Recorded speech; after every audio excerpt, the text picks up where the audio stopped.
Bitcoin നോക്കുവാണെങ്കിൽ ഇപ്പോൾ ഏകദേശം ഓൾ ടൈം ഹൈ ആയിട്ടുള്ള $1,18,000 അടുത്ത് വരെ എത്തിയിട്ടുണ്ട്. നമ്മൾ കഴിഞ്ഞ തവണ പറഞ്ഞിട്ടുണ്ടായിരുന്ന എക്സാക്ട്ലി ആ ഒരു സെയിം മൂവ്മെൻറ്റ്സും കാര്യങ്ങളാണ് നടന്നിട്ടുള്ളത്.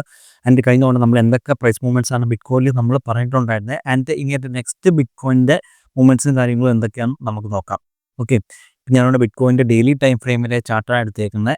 ആൻഡ് ഞാൻ കഴിഞ്ഞ വീക്കിൽ പറഞ്ഞിട്ടുണ്ടായിരുന്ന എക്സാക്ട്ലി ഈ ഒരു ഏരിയയിലായിരുന്നു പ്രൈസ് വന്നിട്ടുണ്ടായിരുന്നത്. ഈ ഒരു പ്രൈസ് ഈ ഒരു ട്രെൻഡ് ലൈനിൽ റീടെസ്റ്റ് വന്നു. ആൻഡ് പ്രൈസ് ഈ ഒരു ട്രെൻഡ് ലൈൻ റീടെസ്റ്റ് ചെയ്തതിൽ അവിടെ ഒരു നല്ലൊരു റിജക്ഷൻ, നല്ലൊരു ബുള്ളിഷ് ക്യാൻഡിൽ കിട്ടുവാണെങ്കിൽ നമുക്ക് നെക്സ്റ്റ് എക്സ്പെക്ട് ചെയ്യാൻ പറ്റുന്ന ഈ ഒരു ഏരിയ, നെക്സ്റ്റ് റെസിസ്റ്റൻസ് ആയിട്ടുള്ള ഈ ഒരു ഏരിയ വരെയുള്ള മൂവ്മെൻറ്റ്സും കാര്യങ്ങളും ആണെന്ന് ഞാൻ പറഞ്ഞിട്ടുണ്ടായിരുന്നു. ആൻഡ് ആ ഒരു റെസിസ്റ്റൻസും കാര്യങ്ങളും പ്രൈസ് ബ്രേക്ക് ചെയ്യുവാണെങ്കിൽ നെക്സ്റ്റ് നമുക്ക് ഓൾ ടൈം ഹൈയിലോട്ടുള്ള ഒരു മൂവ്മെൻറ്റ് എക്സ്പെക്ട് ചെയ്യാമെന്ന് പറഞ്ഞിട്ടുണ്ടായിരുന്നു.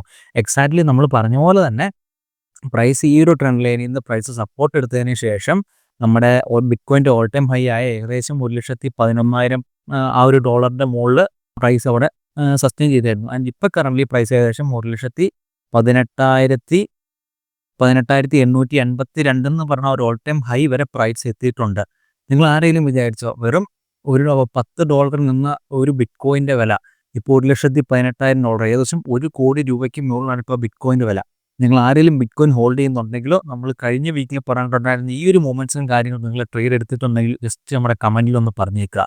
ഓക്കെ, ഇനിയപ്പോൾ എടുക്കാൻ പറ്റിയില്ല, മിസ്സായി പോയെങ്കിൽ അത് കമൻറ്റിലൊന്ന് പറഞ്ഞേക്കുക. ഓക്കെ, അപ്പോൾ നെക്സ്റ്റ് ഞാൻ എക്സ്പെക്ട് ചെയ്യുന്ന ബിറ്റ്കോയിൻ്റെ മൂവ്മെൻറ്റ്സും കാര്യങ്ങളും നോക്കുവാണെങ്കിൽ നെക്സ്റ്റ് നമ്മുടെ എക്സ്പെക്ട് ചെയ്യാൻ പറ്റുന്ന മേജർ ലെവൽസും തന്നെ നമ്മുടെ ഓൾ ടൈം നെക്സ്റ്റ് പ്രീവിയസ് ആയിട്ടുള്ള ഓൾ ടൈം ഹൈ ആയിട്ടുള്ള ഈ ഒരു ലെവലിലോട്ടുള്ള മൂവ്മെൻറ്റ്സും കാര്യങ്ങളുമാണ് ഞാൻ എക്സ്പെക്റ്റ് ചെയ്യുന്നത്. ബിക്കോസ് പ്രൈസ് ഇത്രയും വലിയൊരു മൂവ്മെൻറ്റും കാര്യങ്ങളും തന്നു.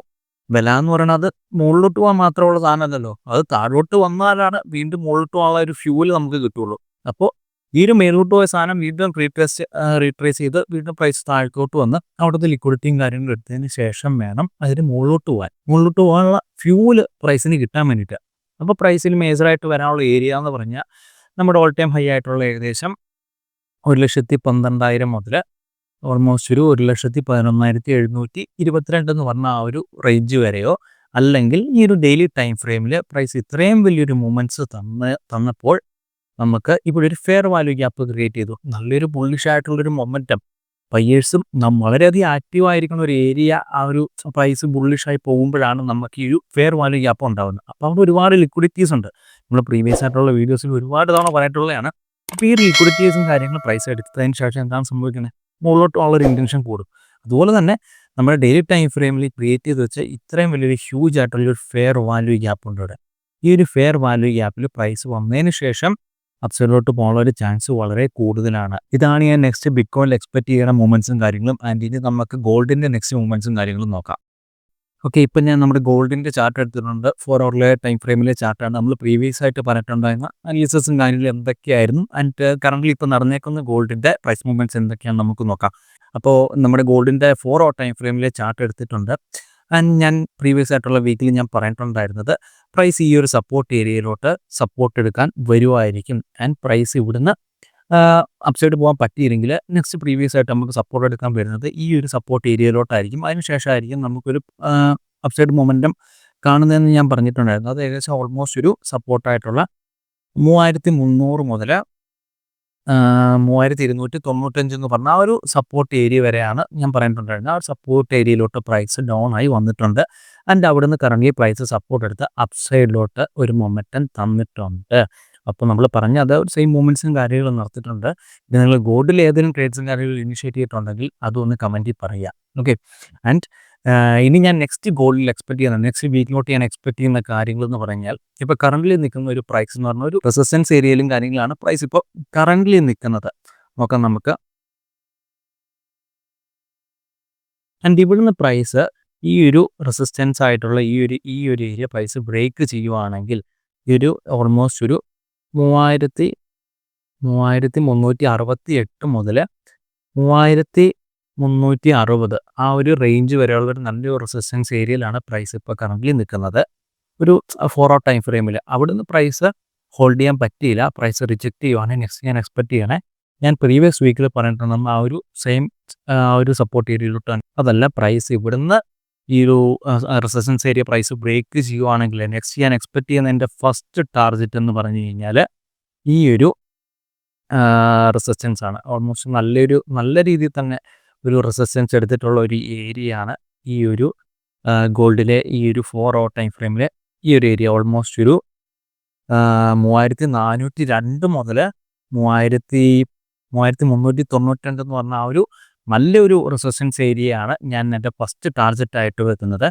ഞാൻ ഈ പറഞ്ഞ ഈ ഒരു റെസിസ്റ്റൻസ് ഏരിയ പ്രൈസ് ബ്രേക്ക് ചെയ്യുവാണെങ്കിൽ നെക്സ്റ്റ് ഞാൻ പറയുന്ന ഈ ഒരു നമ്മുടെ ഡേ ടൈം ഫ്രെയിമിൽ ആൻഡ് നല്ലൊരു റെസിസ്റ്റൻസ് ആയിട്ട് ആക്ട് ചെയ്തുകൊണ്ടിരുന്ന ഈ ഒരു ഏരിയ ഏകദേശം 3 തവണയോളം നല്ല രീതിയിൽ റെസിസ്റ്റൻസ് ആയിട്ട് ആക്ട് ചെയ്തുകൊണ്ടിരുന്ന ഈ ഒരു ഓൾ ടൈം ഹൈ യുടെ തൊട്ടടുത്തുള്ള ഈ ഒരു റെസിസ്റ്റൻസ് ഏരിയയാണ്. ഏകദേശം 3452 മുതൽ 3433 എന്ന് പറഞ്ഞ ഈ ഒരു റെസിസ്റ്റൻസ് ഏരിയ വരെയാണ് എൻ്റെ ഒരു ഫസ്റ്റ് ടാർഗറ്റ് ബ്രേക്ക് ചെയ്ത് കഴിഞ്ഞ് കഴിഞ്ഞാൽ ഞാൻ നെക്സ്റ്റ് എക്സ്പെക്ട് ചെയ്യുന്നത്. ആൻഡ് ഇതാണ് എൻ്റെ ഗോൾഡിൻ്റെ വ്യൂസും കാര്യങ്ങളും. ആൻഡ് നെക്സ്റ്റ് വീക്കിലോട്ടുള്ള ന്യൂസും കാര്യങ്ങളും എന്തൊക്കെയാണെന്ന് നോക്കാം.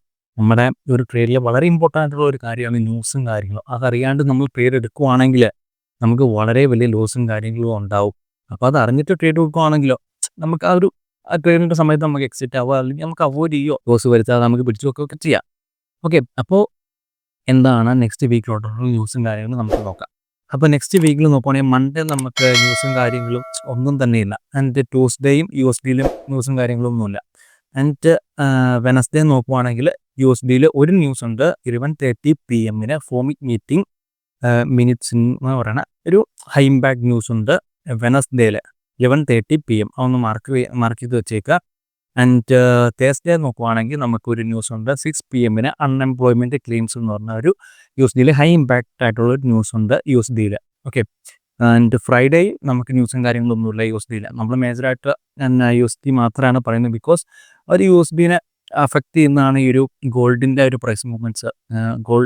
USD ഏത് പ്രൈസ് മൂവ്മെൻറ്റ്സിലോട്ടാണോ മൂവ് ചെയ്യുന്നത് അതിൻ്റെ ഒരു കോറിലേഷൻ ആയിരിക്കും നമ്മുടെ ഒരു ഗോൾഡിൻ്റെ പ്രൈസ് മൂവ്മെൻറ്റ്സും. അതുകൊണ്ടാണ് നമ്മൾ USD മാത്രം നമ്മൾ പറയുന്നത്.